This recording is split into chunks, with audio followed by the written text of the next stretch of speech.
You know that nagging feeling? That sense that you're just a little off balance?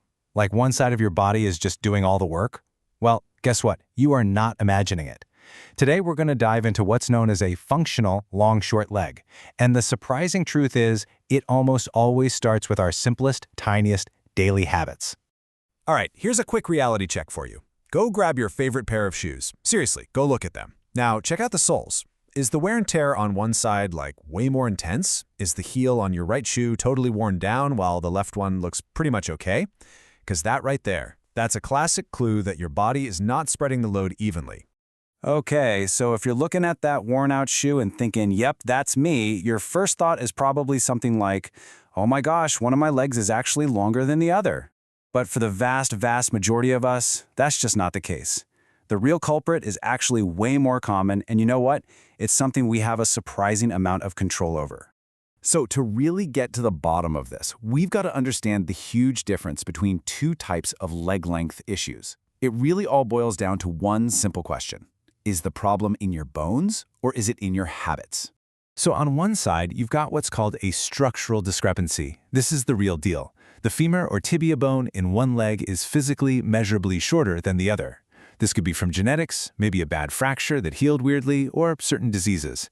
But then on the other side, and this is what we're talking about today, is the functional discrepancy. And this is basically an illusion. Your leg bones are the exact same length, but your muscle imbalances and your posture make one act and feel longer. And let me tell you, this one is so much more common. All right, so if it's not our bones, what in the world is causing this functional imbalance? Well, the answer is kind of hiding in plain sight. It's in all those little, seemingly harmless things we do every single day, over and over and over again. Okay, let's get specific. Just think about your day for a second.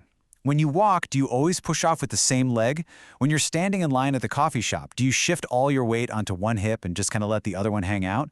Do you always cross your right leg over your left when you sit down, or sling that heavy bag over the same shoulder every morning? See? These are the little things that train your body to favor one side, creating these deep patterns of overuse and, well, underuse. And this isn't just about one muscle getting a little tired. No way. These repetitive, one-sided habits set off a total domino effect. They send these little ripples of imbalance right up your leg, straight to your pelvis and your core, and that's where the real problem starts. And that problem has a name. It's called pelvic tilt. Basically, when the muscles all around your hips and core get out of whack, with one side getting super tight and overworked and the other getting weak and lazy, they literally start pulling your pelvis out of alignment. It gets hiked up on one side, creating this tilt. And here it is. This is the key takeaway.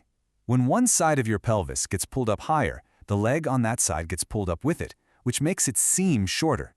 And at the same time, the leg on the lower side of the pelvis hangs down a little further, making it appear longer.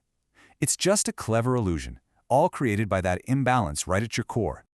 You know, your body is incredibly smart. It will absolutely send you signals when things are out of whack. The trick is just knowing what to listen for. So the question is, are you experiencing any of these telltale signs? So, okay, besides that worn-out shoe, what else should you look for? Maybe you notice that the glute on one side always feels tighter or more sore after a long walk. Or if you stand in front of a mirror, you might literally be able to see that one hip is sitting higher than the other. What about that nagging, persistent pain in your lower back or your hip, or even your knee that's always on the same side? These are all little clues that your body is compensating for a functional imbalance. If any of this is starting to sound a little too familiar, please do not worry. This is the best part about a functional issue.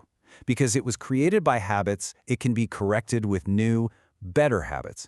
You absolutely have the power to work on rebalancing your own body. So, let's talk solutions. Let's walk through the practical, actionable steps you can start taking, today, to address this imbalance and help your body find its natural, happy center again. The strategy here is actually pretty straightforward. It all starts with awareness, just changing your daily patterns. Then you've got to target the muscles that have gotten all out of balance, strengthening the weak ones and stretching out the tight ones. And finally, it's about being smart and knowing when it's time to call in a professional. The most important foundational step is just to pay attention. I mean, really pay attention. As you go through your day, start noticing your own tendencies. Make a conscious effort to stand with your weight on both feet. Switch which leg you cross over the other. Alternate which shoulder you carry your bag on. This simple mindfulness is literally the first and most powerful step to reprogramming your body. Okay, next, you've got to wake up those underused muscles. The weaker side, which is typically the one you don't favor, it needs to be activated. Exercises that target the gluteus medius, think things like side-lying leg raises or those resistance band sidewalks, are absolutely fantastic for stabilizing your pelvis. Single leg bridges are also amazing for isolating and strengthening the glutes on each side all on their own. Now at the same time, you have to release the tension on that overworked side. The muscles that are always turned on, your hip flexors, your glutes, your hamstrings on your dominant side, they've become super tight and short. Regular, targeted stretching for these areas will help release their death grip on your pelvis, which lets it return to a more neutral, balanced position. Now look, while these steps can make a huge difference, it's also really important to know your limits. If you're dealing with pain that just won't go away, or you're just not sure where to even start, seeking help from a professional, like a physiotherapist, is such a good idea. They can give you a really precise diagnosis and a personalized plan of attack with exercises and stretches designed just for your specific imbalance. So if there is one thing to take away from all of this, let it be this.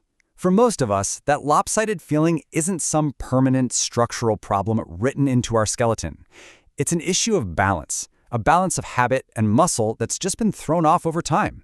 And the best part is, that is something you absolutely have the power to change. So as you go about the rest of your day, I want to leave you with a question to just kind of chew on. Based on everything we just talked about, what's the one small, simple habit that you are going to become aware of and start to adjust starting right now?